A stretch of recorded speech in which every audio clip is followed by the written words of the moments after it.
Hamburger patties and sliced onions sizzle on the flat top at Robert's Grill in El Reno. It's lunchtime, and Greg Elwell and I sit on stools at the long red counter. Elwell is a food writer, and he runs the website I Ate Oklahoma. See, they put the bun on top of the burger while it's grilling, and it steams the bun in the onion steam. Yes, duh, we're absolutely here for burgers. But we're also here because Greg has a question for How Curious. Every time Oklahoma ends up on one of those only in your state, the weirdest laws in your state list, the one that invariably shows up is that in Oklahoma it is illegal to take a bite of someone else's hamburger.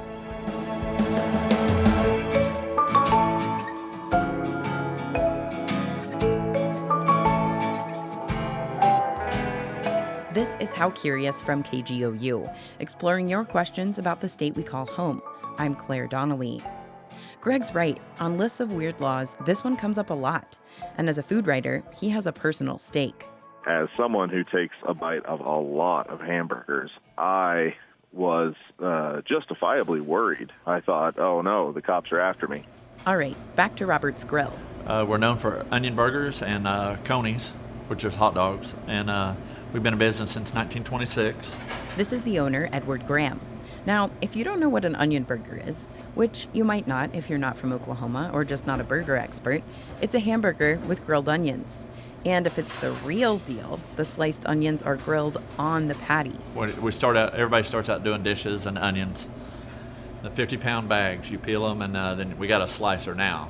When I started, we had a hand slice it. But do it, you don't play around, you get done, and it only take you about 10 minutes. I asked Graham if he's ever heard of it being illegal to bite someone else's hamburger. Not really that it's illegal, but it might be bad for your health. Because if somebody took a bite of my burger, I'd probably punch them. Down the street from Robert's Grill is another El Reno restaurant known for its onion burgers, Sid's Diner. My name is Marty Hall, MartyHall. And I named this diner after my dad, Sid. Okay, and Dad never saw it. He died of a heart attack before we could open it. So that's who I named this diner after. I've been doing this 50 years, and I know all about hamburgers.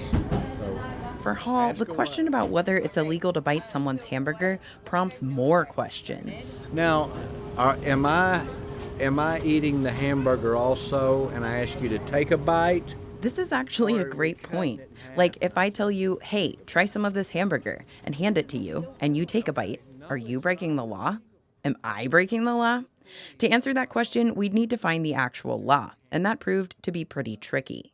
Greg Elwell and I searched the Oklahoma state laws online and couldn't find anything except for this. Any of the following facts shall be prima facie evidence that horse meat was intended to be sold unlawfully for human consumption. C.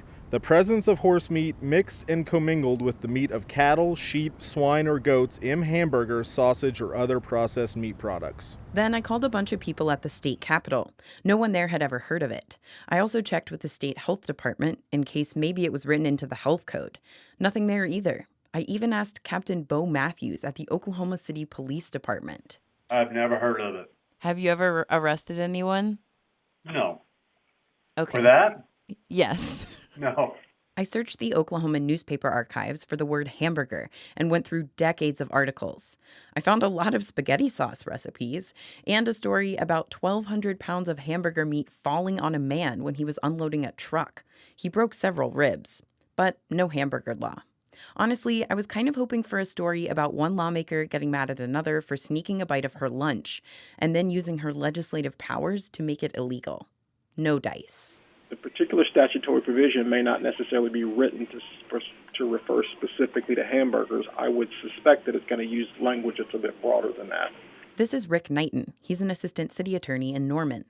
Some of those websites with the lists of weird laws say restaurants pushed for this statute because they wanted to keep people from sharing food. If I'm a restaurant owner and I want to prohibit people from sharing meals, I want them to prohibit them from sharing all meals, not just hamburgers. I couldn't find any Oklahoma laws making this illegal either.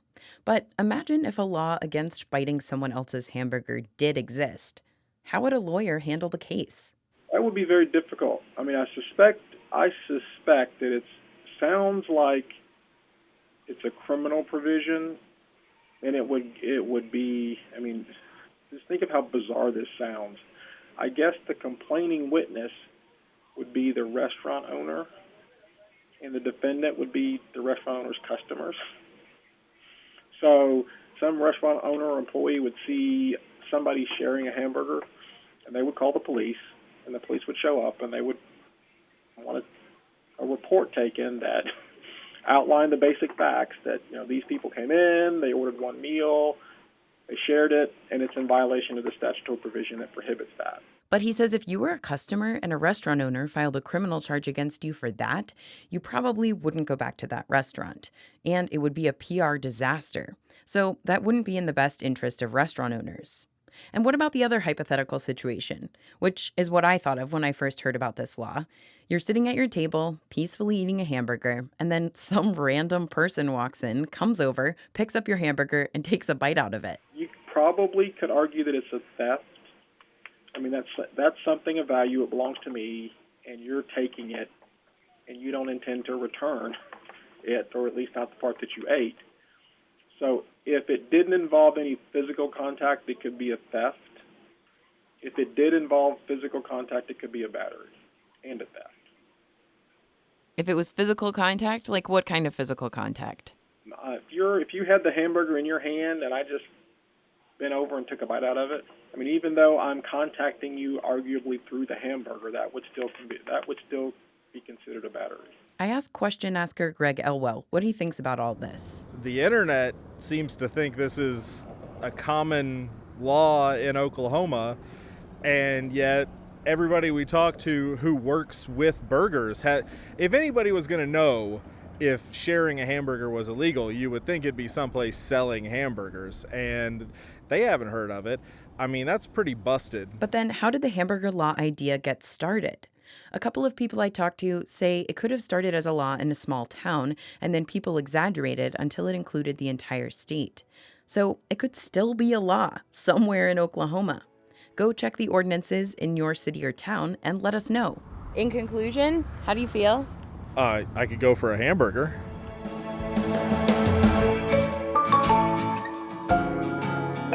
How Curious is a production of KGOU Radio. It's produced by me, Claire Donnelly, and edited by Jacob McClelland. David Gray composed our theme music. Don't forget to subscribe to the podcast on iTunes or wherever you listen to podcasts, and please leave us a rating. Also, if you have a question you want How Curious to look into, shoot us an email. Our email address is curious@kgou.org. We've been getting a lot of really interesting questions. Thanks so much for listening.